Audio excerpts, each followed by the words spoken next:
আমি বলছিলাম স্বাস্থ্য মন্ত্রণালয়ের সংস্কার নিয়ে আরো এপিসোড করব। আমি এই এপিসোডটা করছি, দেখছেন তো। আজকে আরো কিছু বিষয় নিয়ে টাচ করবো। তো আনকারের স্বাস্থ্য প্রতিমন্ত্রী মানে সাইদুর রহমান খসরু ভাই পরশুদিন ফোন দিয়েছিলেন, কইলেন যে আপনার আগের এপিসোডের প্রত্যেকটা ইস্যু নিয়ে কাজ করতেছি আমরা, খুব দ্রুত ক্যান্সারের ওষুধের ভ্যাট শূন্য করে দেওয়া হবে আলহামদুলিল্লাহ। তার মানে ক্যান্সার ওষুধের দাম 16.5% জব করে কমে যাবে। বাকিগুলা দেখা যাক হয় কিনা, চাপ অব্যাহত রাখতে হবে। আমাদের রোগীরা ইন্ডিয়া চলে যায় কেন? আমাদের ডাক্তাররা ভালো চিকিৎসা করে না, ভালো ব্যবহার করে না, এই দুইটা কারণে। কিন্তু ডাক্তার যখন বাইর হয় মেডিকেল কলেজ থেকে, তারা তো আগুন বরাবর হয়। সেই ডাক্তারগুলো নষ্ট হয়ে যায় কিভাবে?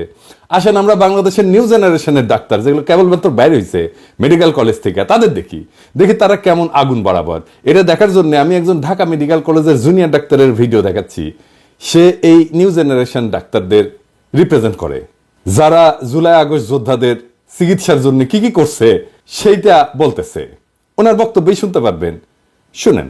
Hello, Assalamu alaikum. I'm Dr. Shireen and I'm speaking on behalf of the Casualties Department of our Dhaka Medical College Hospital.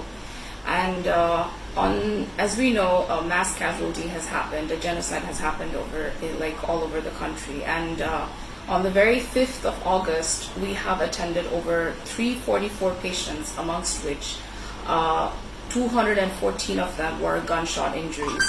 And they were hit in the abdomen, in the chest, and in obviously the legs and arms, and also the head. And many of them have been admitted here, and they have required operations and ICU support, and also antibiotics and pain medications, of which many of them have difficulty affording.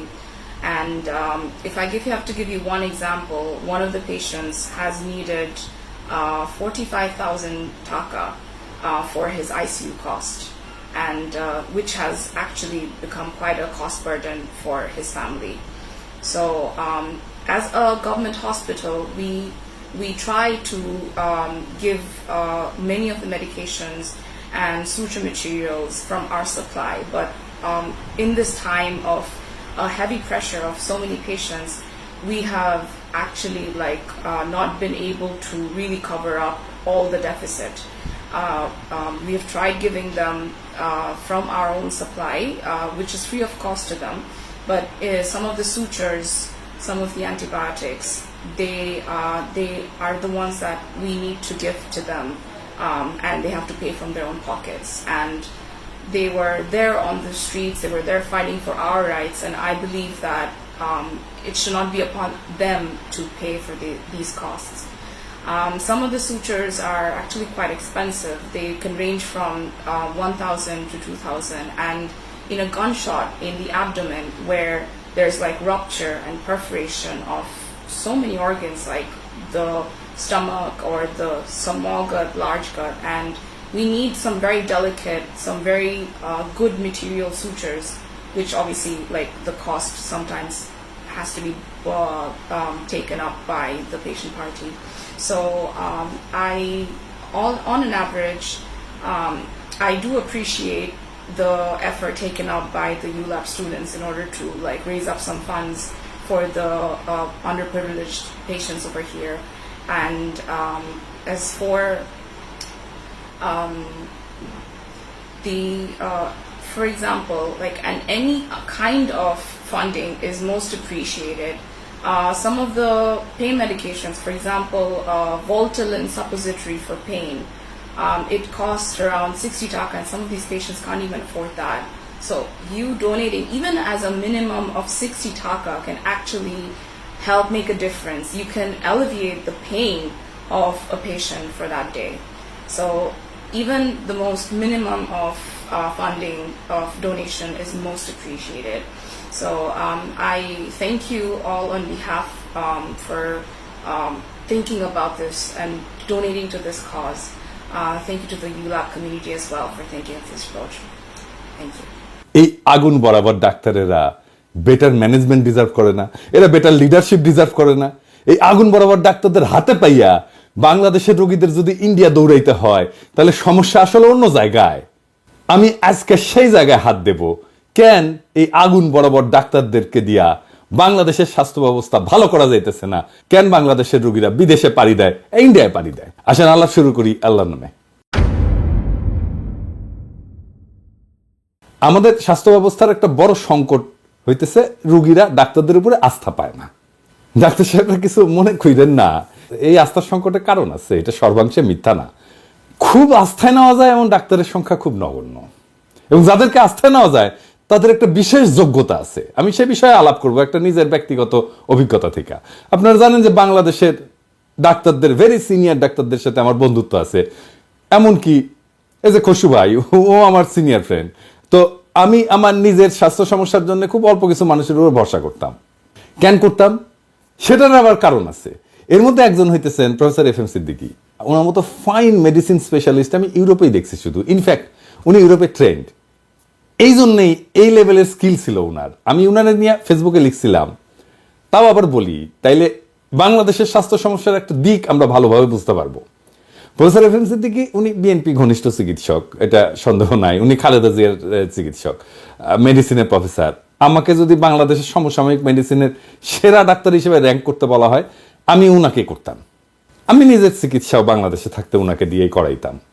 উনার শুধু medical knowledge না, উনার সাথে আলাপ করা যায় সব বিষয় নিয়ে। ধরেন মিউজিক, রাজনীতি, সমাজ, টপস আর্ট, সোশ্যাল সাইকোলজি, কি না। পড়াইতেন অদ্ভুত দক্ষতায়, রোগী দেখতেন পরম মমতায়। তীক্ষ্ণ দৃষ্টি দিয়া উনি মুহূর্তেই ডায়াগনোসিস করে ফেলতেন। দুর্দান্ত ইংরেজি বলতেন। একটা ইনস্টিটিউশনাল প্রবলেম সলভ করার, নেগোশিয়েট করার দক্ষতা ছিল অপূর্ব। গানের গলা সুন্দর, রিসার্চের দক্ষতা অসাধারণ, চমৎকার ভরাট গলা, সুঠাম দেহ, 6 ফুট লম্বা। সবচাইতে সুন্দর হইতেছেন ওনার হাসিটা। উনি যখন হাসতেন তখন চারপাশটা আলো হয়ে যেত। ওনার যৌবনে উনি কত তরুণীর হৃদয় ভাঙছেন আল্লাহ জানেন, ভাবি আমার মাফ করে দিয়েন। যাই হোক, একবার উনি ঢাকা মেডিকেল কলেজের শিক্ষক সংখ্যা বাড়াইবেন, তখন খালেদা জিয়ার সরকার ক্ষমতায়। তো এইটার জন্য উনি একটা ফিল্ম বানাইলেন, বেশি বড় না, এই 5-10 মিনিটের হবে। ন্যারেট করলেন উনি নিজের গলায়। আমি কিছু অ্যানিমেশন আর এডিটিং এর কাজ করে দিছিলাম। প্রথমে এইটা উনি দেখাইলেন হেলথ মিনিস্টার মোশাররফ সাহেবকে। হেলথ মিনিস্টারকে আর কিছু ব্যাখ্যা করতে হইল না, উনি ওই দিনই ক্লিপটা নিয়ে খালেদা জিয়ারে দেখাইলেন। খালেদা জিয়ারও হেলথ মিনিস্টারকে কোনো ব্যাখ্যা করতে হয়নি। পাশ হয়ে গেল অতিরিক্ত পদ। আজকে ঢাকা মেডিকেল কলেজে যে পদগুলো দেখেন মেডিসিনে, সে পদগুলো উনার পাশ করে দেওয়া, ওই যে ওই 5-10 মিনিটের ভিডিও দিয়া। তো ইংল্যান্ডে পড়াশোনা করছিলেন, এই পুরার দেশে আসছিলেন কিছু দিতে। হাসিনা এসে উনারে দিনাজপুর মেডিকেল কলেজে ট্রান্সফার করে দিল। তারপরে আইইডিসিআর একটা নন ক্লিনিক্যাল পদে উনারা এসে বসায় রাখলো। ওইখান থেকে রিটায়ার করলেন উনি।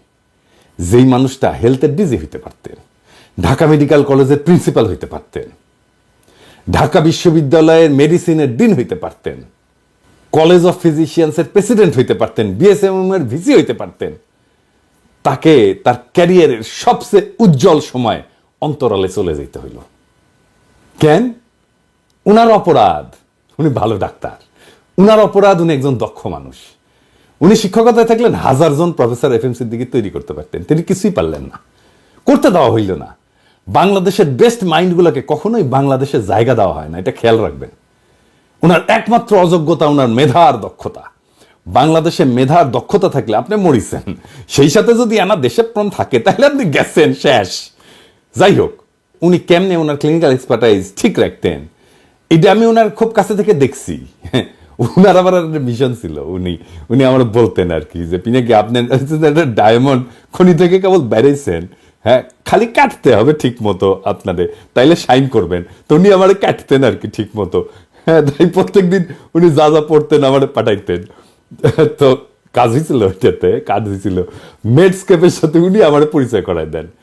সেদিন হয়তো উনি ভাবেন নাই যে ওই মেডস্কেপের সাথে পিনাকি একদিন কাজ করবে গ্লোবাল স্কেলে। আপ টু ডেট উনি প্রথম ইউজ করেন বাংলাদেশে। এভিডেন্স বেসড মেডিসিন কথাটা ওনার কাছে প্রথম শুনি। উনি যখন গ্লোবাল এক্সপার্টদের সাথে কথা বলতেন না, নানা সময় আমি ওনার সাথে গেছি, বিভিন্ন জায়গায় বিভিন্ন কনফারেন্সে গেছি, দেশেও ওনারা আসছে গ্লোবাল এক্সপার্টরা। উনি যখন কথা বলতেন মুগ্ধ হয়ে যেতেন ওনারা, শুনতেন যখন। আমাদের ডাক্তারদের দক্ষতা এই জায়গাটায় এসে মাইর খায়, ডাক্তাররা আপ টু ডেট না। আমাদের একটা মেডিকেল কাউন্সিল আছে, রেজিস্ট্রেশন দেয় ডাক্তারদের, কিছু মাদার বোর্ড আছে ওইখানে, কোনো কাম নাই, খালি রেজিস্ট্রেশন নিতে গেলে টেকা নেয় আর এটা সাইন করে দেয়, ওটাই হচ্ছে ওদের কাজ। এই ইন্টার্নশিপ শেষ করে পার্মানেন্ট রেজিস্ট্রেশন নিতে গেছি আমি ওই বিজয়নগরে। তো সবার কাছে টাকা নিচ্ছে, কত টাকা মনে নাই, বোধহয় 50 টাকা বা 100 টাকা আর কি। শালা ক্যাঙ্কা লাগে বলেন, পাশ করে পেশায় ঢুকবো, সেটা নিতে গেলে টাকা দিতে হবে কেরানি, তাছাড়া আপনি রেজিস্ট্রেশনই পাবেন না। 5 বছর পর এটা রিনিউ করে। আপনি রেজিস্ট্রেশন সার্টিফিকেট নিয়ে যাবেন, টাকা দিবেন, এটা সিল মারবে, আর আপনার রিনিউয়াল হয়ে গেল। আপনি 5 বছর টেম্পু চালিয়েছেন কিনা না ডাক্তারি করেছেন সেটা চেক করবে না কেউ। তো ওইটা থাকার দরকার কি ওইখানে? এটা সিল মারার জন্য ওটি বসে আছে, এটা কোনো কাম হইলো? বসে বসে বেতন নিচ্ছে, এটা সিল মেরে দিল, আর আপনার রিনিউ হয়ে গেল। তাহলে তো দরকারই নাই ওই জিনিসের, যদি চেক না করে। ডাক্তারি এমন একটা পেশা যে এটা সারাক্ষণ আপডেটেড থাকতে হয়। মেডলাইনে মানে যেটি আসলে সব জায়গায় সব ডাক্তারি জিনিসপত্র থাকে আর কি, রিসার্চগুলো থাকে, ওখানে প্রত্যেক দিন 2 থেকে 4 হাজার নতুন গবেষণা যুক্ত হয়। আপনি পড়বেন কোনটা? এই জন্য পশ্চিমে হাইলি স্পেশালাইজ লোকেরা আছে যারা সাইকা তোলে যা যা পড়া দরকার, এগুলো নিয়ে ওটারে বলে কন্টিনিউড মেডিকেল এডুকেশন, কন্টেন্ট বানায়। আমি কাজ করছি ইউরোপে, এখন অন্য কাজ করি, মেডস্কেপের সাথেও করেছি, ওয়াইলির সাথে করছি পার্টনারশিপে, এমনকি নিজেও বানাইছি কন্টেন্ট যেটা ইউরোপিয়ান সেমি অ্যাক্রিডিয়েটেড। দারুণ দারুণ সব কন্টেন্ট বানাইছি। একটা গল্প বলি, ইন্টারেস্টিং এই সেমি কন্টেন্ট বানানো নিয়ে।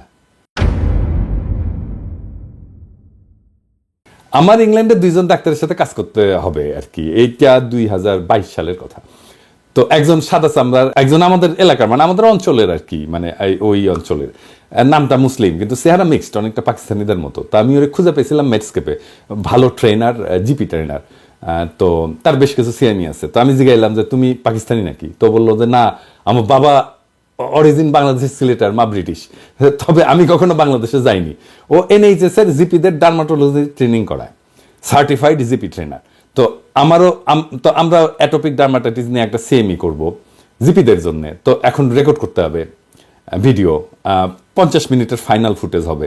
তো স্টুডিও লাগবে ভালো, কারো তো চিনি না ইংল্যান্ডে। তো ইংল্যান্ডের কলিগদের বললাম, কয়েকজনকে কমেন্ট করলো, কাজ আর রেট দেখে পোষায় না, আমার বাজেটে কুলায় না। যাই হোক, এমন সময় রিফাত হাসান, মানে এই রিফাত হাসান, ও কিন্তু অনেকদিন থেকে আমার গ্রাফিক ডিজাইনের কাজ করে। আমি ওর গ্রাফিক ডিজাইনের কাজের খুবই ভক্ত। আমি ঢাকায় থাকতে আমার কোম্পানির সব গ্রাফিক ডিজাইনের কাজ ওই করতো। ওর কাজ খুবই ভালো, গ্লোবাল স্ট্যান্ডার্ডে। আমার বইগুলোর প্রচ্ছদ, ইলাস্ট্রেশন সব কিন্তু ওর করা। এখানেও কাজ করেছে আমার কোম্পানিতে কিছু, হ্যাঁ, প্রশংসা পাইছে খুব। তো রিফাত বললো যে বান্না তো লন্ডনে থাকে এখন, ওই বান্নাও আমার সাথে কাজ করতো ঢাকায়। আমার বাবার যে ডকুমেন্টারিটা দেখেন না, ওটাও বান্নার বানানো। তো বান্নার সাথে যোগাযোগ হইলো, কাজ করলো, অসাধারণ কাজ করলো বান্না। আমাদের ইন হাউস বানানো বেস্ট প্রোডাকশন হইলো, 2টা করছিল। তো এই যে 1 ঘন্টার একটা সিএমই, এইটা অংশ নিলে, পুরাটা কমপ্লিট করে একটা পরীক্ষা দিলে একটা সার্টিফিকেট পাবেন। তো আমরা যে কন্টেন্ট বানাই, কন্টেন্ট বানানোর পরে আমরা এটা জমা দিই অ্যাক্রিডিটেশনের জন্য। আমরা জমা দিই European accreditation council for continuing medical education, এই নাম হচ্ছে EACCME। তারা সিএমই ক্রেডিট সার্টিফাই করে দেয়। তারপরে আমরা সেটা কোনো সাইটে আপ করি, যারা সিএমই কন্টেন্ট চালায়, বানায়। তো আমি যেটা করছিলাম ওই বানাকে নিয়ে অন্য জায়গায় অন্য ভিডিওগ্রাফি, অন্যরা দিয়ে ভিডিওগ্রাফি করছিলাম। এটা চাইলে আপনি মেডস্কেপকে দিয়েও করাইতে পারেন। 1 ঘন্টা বা প্রেসাইজলি এটা 50 মিনিটের সিএমই করতে এটা 1 সিএমই ক্রেডিট হয়। মেডস্কেপ কম করে হলেও $2 লাখ নেয়, আরও কমেও করে অনেকে, ভালো কাজ করে। ধরেন $10,000 ভালো কন্টেন্ট করে দেয়, হয়তো রিচ হবে না অত বেশি মেডস্কেপের মতো। তো একজন ডাক্তারকে রেজিস্ট্রেশন রিনিউ করার জন্য বছরে 50 ক্রেডিট আর্ন করতে হয় ইউরোপে। ইটালিতে 3 বছর পর পর রিনিউ করতে হয়, 150 ক্রেডিট আর্ন করছে এই সময়ের মধ্যে, এটা দেখাইতে হয়। সার্টিফিকেট হলে সরাসরি চলে যায় ওই রেজিস্ট্রেশন যারা রিনিউ করে। ইন্ডিয়াতেও কিন্তু এটা লাগে, ওদের মনে হয় 30 ক্রেডিট লাগে 5 বছরে, মানে 5 বছরে 30 ঘন্টা পড়তে হবে। 50 সেমি ক্রেডিট মানে 50 ঘন্টা পড়তে হবে কমপক্ষে, এবং পরীক্ষা দিতে হবে। সেই কারণেই ইন্ডিয়ার ডাক্তাররা বাংলাদেশের ডাক্তারের চাইতে ভালো পারফর্ম করে। যাই হোক, আমাদের নিজস্ব কন্টেন্ট এখনই বানাইতে হবে না। আমাদের মেডিকেল এডুকেশনের ডিজি আমার বন্ধু সুমন নাজমুল যদি মেডিকেল কাউন্সিলের সাথে একসাথে সিএমইতে পার্টিসিপেট করা বাধ্যতামূলক করে দেয় বাংলাদেশের ডাক্তারদের জন্য, রেজিস্ট্রেশনের জন্য এটা লাগবেই, এটা যদি এই বছরই শুরু করে দেয়, আর ইউরোপিয়ান আর আমেরিকান সিএমই সার্টিফিকেশনকে, এটার অ্যাক্রিডিটেশনকে অ্যাকসেপ্ট করে, তাহলে কিছুই করতে হবে না আলাদা করে। যদি প্রয়োজন মনে করে ইউরোপিয়ান অ্যাক্রিডিটেশন কাউন্সিলের সাথে একটা এগ্রিমেন্ট করতে পারে। আমি যেহেতু ইউরোপিয়ান অ্যাক্রিডিটেশন কাউন্সিলের সাথে কাজ করছি, আমি সাহায্য করতে পারি বাংলাদেশ সরকারকে অবশ্যই। আর এটা চালু হইলে মেডস্কেপ বাংলাদেশে অফিস খুলবে, আমিও কয়ে দিতে পারি মেডস্কেপকে যে যাও দেখো বাংলাদেশে অফিস খোলো। আপনারা দেখবেন 1 বছরের মধ্যে বাংলাদেশের চিকিৎসার মান বেড়ে গেছে, প্যাটার্ন বদলাই গেছে সারা দেশে। ডাক্তারদের সেমিনার সিম্পোজিয়াম ও সিএমই অ্যাক্রেডিটেশন নিতে পারেন না। ডাক্তারও তো করেন অনেক সেমিনার সিম্পোজিয়াম, 5 স্টার হোটেলে করেন, প্রচুর টাকা পয়সা খরচা করেন। সিএমই অ্যাক্রেডিটেশন নেবেন, তাহলে আগে শুধু প্রেজেন্টেশনের টপিক, স্লাইড, ফ্যাকাল্টি এটা পাঠাইতে হবে। আমাকে বললেন, আমি করে দেবো নি, কোনো অসুবিধা নাই। আর ভবিষ্যতের জন্য লোকাল অ্যাক্রেডিটেশনের জন্য বিএমডিসির অফিসটাও ইউজ করতে পারেন, ওইখানে অ্যাক্রেডিটেশন কাউন্সিল বসাইতে পারেন। এখন দিলে মাখায় ফেলবে সবকিছু, কিছু পারবে না। আরো আছে, আরো পরিকল্পনা আছে। কি? আসেন সেই আরো 2টা আছে, দেখি। স্বাস্থ্য মন্ত্রণালয়কে স্বাস্থ্যকর্মী এদের কাছে যাইতে হবে, ডাক্তার, স্বাস্থ্যকর্মী, নার্স এদের কাছে যাইতে হবে। কিভাবে যাবে? তারা তো আছেই, তার মধ্যে স্বাস্থ্য মন্ত্রণালয়ের মধ্যে আছে, তাহলে যাবে কিভাবে? মানে কারো কাছে যাওয়ার জন্য আমরা 2টা ফর্ম ইউজ করি, এটাকে বলে হচ্ছে B2B আর B2C। B2B মানে হচ্ছে বিজনেস টু বিজনেস আর কি, মানে একই ধরনের লোকজনের মধ্যে যখন যোগাযোগ হয় যেটাকে B2B বলে। আর B2C হচ্ছে বিজনেস টু কাস্টমার, মানে 2 লেয়ারে বিজনেস কাস্টমারের সাথে যোগাযোগ করবে। তাহলে B2B ফোরাম কি হবে? সেটা হচ্ছে স্বাস্থ্য মন্ত্রণালয়ের একটা বাৎসরিক সম্মেলন হবে, সেটা উপজেলা পর্যায়ে হবে, তারপরে উপজেলা থেকে জেলা হবে, জেলা থেকে কেন্দ্রীয় হবে। কি কি ওখানে আলাপ হবে? কোথায় ভালো কাজ করছি, কি কাজ করছি, সেখানে দুর্বলতা কি ছিল, বেস্ট প্র্যাকটিস কি, আমার বেস্ট রেজাল্ট কি, আমার সামনের বছরের অবজেক্টিভ কি, আমাকে কি অ্যাচিভ করতে হবে, এটা অ্যাচিভ করার জন্য আমার কি ট্রেনিং লাগবে, কি রিসোর্স লাগবে। তা আমার ভালো কাজ করলে তো আমার কাউরে পিঠ চাপড়াই দিতে বলতে হবে, সাবাস, কে কোথায় কোন ভালো কাজটা করছে, যেটা আমার সারা দেশে আমরা কপি করতে পারি, স্মরণ করতে পারি। সেই সমস্ত দেখার জন্য একটা B2B ফোরাম লাগবে। তো সেটা কি হইতে পারে? সেটা হইতে পারে যে বাৎসরিক কনফারেন্স, যেটা বললাম। কনফারেন্সটা উপজেলা পর্যায়ে হইতে পারে, জেলা পর্যায়ে হইতে পারে, এমনকি বিভাগীয় পর্যায়ে হইতে পারে, তবে অবশ্যই একটা সেন্ট্রাল পর্যায়ে হইতে হবে। অনেকটা রাজনৈতিক দলের সম্মেলনের মতো ধাপে ধাপে ধাপে ধাপে কইরা বেস্ট লোকগুলো আসবে সেন্ট্রাল পর্যায়ে, এবং সেন্ট্রালে 5 দিন হোক, 7 দিন হোক, সারাদিন ধরে চলবে। সেখানে ট্রেনিং হবে, বেস্ট প্র্যাকটিস বলা হবে, সামনের বছরের পরিকল্পনা দেওয়া হবে, গত বছরের কি কাজ করলাম সেটার অ্যানালাইসিস হবে, কি কি দুর্বলতা ছিল, কি কি সবলতা ছিল সেটা দেখা হবে। এবং এইখান থেকে সকল একটা ডিরেকশন নিয়ে, একটা মোটিভেশন নিয়ে ফিরে যাবে সকল ডাক্তার, নার্স, স্বাস্থ্যকর্মী। পুরস্কার দেওয়া হবে যারা বেস্ট প্র্যাকটিস করছে, যারা ভালো জিনিস করছে, অ্যাকনলেজ করা হবে, অ্যাচিভমেন্ট সেলিব্রেট করা হবে। আর সামনের বছর কি অ্যাচিভ করবো সেটা জানিয়ে যাব, তাহলে একটা ডিরেকশন থাকবে। এরপরে স্বাস্থ্য মন্ত্রণালয়কে যাইতে হবে মানুষের কাছে। সেটা কিভাবে সম্ভব? আমাদের যেভাবে বাণিজ্য মেলা হয় না, ঠিক সেইভাবে স্বাস্থ্য মেলা হবে প্রত্যেক উপজেলাতে, জেলাতে, এমনকি কেন্দ্রীয়ভাবে। সরকারের তেমন কোনো খরচা হবে না। স্বাস্থ্যক্ষেত্রে যারা ব্যবসা করে তারাই এই মেলা সফল করে তুলবে। এই মেলায় শুধু জায়গা দেবে সরকার, আর সিকিউরিটি দেখবে, লজিস্টিক্স দেবে, পানি, বিদ্যুৎ এগুলো দেবে। এই মেলার স্টলগুলোতে কি থাকবে? ধরেন ব্লাড প্রেশার চেক করা হবে, ওজন, উচ্চতা মাপে বডি মাস ইন্ডেক্স বের করা হবে, বলা হবে স্থূলতা আছে কিনা, ব্লাড গ্রুপ দেখা হবে, রক্তদান থাকবে, ডায়াবেটিস চেক করা হবে, সিপিআর বা যেটাকে বলা হয় কার্ডিও পালমোনারি রিসাসিটেশন, মানে হঠাৎ করে যদি অক্কা পায় তাহলে হঠাৎ হার্ট বন্ধ হয়ে গেলে হার্ট চালু করার একটা ব্যবস্থা আছে। এটা যদি বাংলাদেশে সবাই জানে না, তাহলে হার্ট অ্যাটাকে রোগীর মৃত্যু কমে যাবে। হ্যাঁ, কমে যাবে। আমরা যদি পুরা জাতিকে কার্ডিও পালমোনারি রিসাসিটেশন শেখাইতে পারি। তারপরে ফার্স্ট এড শেখানো হবে, মিনি হাসপাতালের মডেল থাকবে, সেখানে হাসপাতালে কি কি ডিপার্টমেন্ট, কি কি বিভাগ থাকে সেগুলো দেখবে। অনেক মানুষই কিন্তু জানে না যে আইসিইউ কি, রোগ হলে কোথায় যাবে, সিসিইউ কি, হাই ডিপেন্ডেন্সি ইউনিট কি, কখন সে আউটডোরে যাবে, কখন সে ইমার্জেন্সিতে যাবে, এগুলো মডেল করে দেখানো হবে। এখানে বেচা বিক্রিও হবে, এই যেখানে বিপি মেশিন বেচা হবে, থার্মোমিটার বেচা হবে, ডায়াবেটিস চেক করার মেশিন বেচা হবে, ওজন নেওয়ার মেশিন বেচা হবে, ফার্স্ট এড বক্স বেচা হবে। এর একটা কমার্শিয়াল একটা পার্টও থাকবে। প্রতিযোগিতা হবে বাচ্চাদের জন্য, সেটা চিন্তা করে বের করা যায় কি ধরনের প্রতিযোগিতা হবে। এখানে পুষ্টি স্টল থাকতে পারে, কোন খাবারে কি ধরনের পুষ্টি আছে, কোন খাবার অ্যাভয়েড করতে হতে পারে, এগুলো শেখানো সম্ভব। এখানে শেখানো যেতে পারে কিভাবে পরিবেশ পরিচ্ছন্ন রাখতে হবে, কিভাবে খাদ্য পরিচ্ছন্নতা রাখতে হবে, ফুড হ্যান্ডলিং কিভাবে করতে হবে। এখানে এমনকি ডাক্তারদেরও স্টল থাকতে পারে, যেখানে মানুষ হেলথ চেক করবে, ডাক্তার দেখাবে, দৃষ্টিশক্তি চেক করবে, বা ধরেন ডার্মোস্কোপি করবে, করে চামড়ার কোনো সমস্যা আছে কিনা সেটা দেখবে। এইভাবে আমরা বাংলাদেশের স্বাস্থ্য ব্যবস্থা সম্পর্কে সচেতনতা বাড়াইতে পারবো এবং স্বাস্থ্যের সাথে মানুষের সরাসরি যোগাযোগ হবে। এভাবেই জায়গা উঠবে সারা দেশ। এবং বাংলাদেশের মানুষের যদি স্বাস্থ্য ভালো হয় তাহলে উৎপাদনশীলতা বাড়বে ভাই, আমাদের স্বাস্থ্যখাতে খরচ কমবে। এই কাজের কোনটা টাকা লাগবে না, লাগবে শুধু উদ্যোগ, লাগবে শুধু লিডারশিপ, লাগবে স্বপ্ন দেখার ক্ষমতা। এইগুলো ইমপ্লিমেন্ট করেন। বাংলাদেশ থেকে 3 বছর পর কেউ আর ইন্ডিয়া যাবে না, ইন্ডিয়া থেকে বাংলাদেশে আসবে চিকিৎসা করতে, লিখে দিলাম, গ্যারান্টি দিলাম। স্বাস্থ্য মন্ত্রণালয়ে যারা কাজ করতেছেন, যারা লিডারশিপ দিচ্ছেন, তাদের আসলে কি থাকা উচিত? বাংলাদেশের স্বাস্থ্য ব্যবস্থা নিয়ে স্বাস্থ্য মন্ত্রণালয়ের লিডারশিপে একটা স্বপ্ন থাকা উচিত। এমন একটা স্বাস্থ্য ব্যবস্থা যেখানে রোগীরা ডাক্তারদের প্রতি আস্থা রাখতে পারে, ডাক্তাররা নিজেরা আপডেটেড এবং দক্ষ হইতে পারে, এবং যেখানে প্রত্যেকটা নাগরিক পায় উন্নত এবং সম্মানজনক সেবা। আমরা যদি ডাক্তারদের দক্ষতা উন্নত করতে পারি, সঠিক নেতৃত্ব এবং দিক নির্দেশনা দিতে পারি, এবং জনগণের কাছে স্বাস্থ্যসেবা পৌঁছানোর নতুন নতুন উপায় বের করতে পারি, তবে সেই দিন আর বেশি দূরে না যখন বাংলাদেশে কেউ আর চিকিৎসার জন্য অন্য দেশে ছুটবে না, বরং বিশ্বের মানুষ বাংলাদেশে আসবে উন্নত চিকিৎসার আশায়। আসেন আমরা সবাই একসাথে কাজ করি, স্বাস্থ্য মন্ত্রণালয়, নার্স, চিকিৎসক, স্বাস্থ্যকর্মী এবং সাধারণ জনগণ স্বাস্থ্যসেবার এই কাঙ্ক্ষিত পরিবর্তন আনার জন্য। এটা কোনো অসম্ভব স্বপ্ন না, এটা একটা বাস্তবসম্মত স্বপ্ন। এটা একটা বাস্তবতা হইতে পারে যদি সবাই আমরা উদ্যোগ নিই, নেতৃত্ব দিই, স্বপ্ন দেখি এবং বাংলাদেশকে একটা স্বাস্থ্যসেবার মডেল দেশে রূপান্তরিত করার জন্য ঐক্যবদ্ধভাবে আগায় যাই এবং মিশনটা নেই।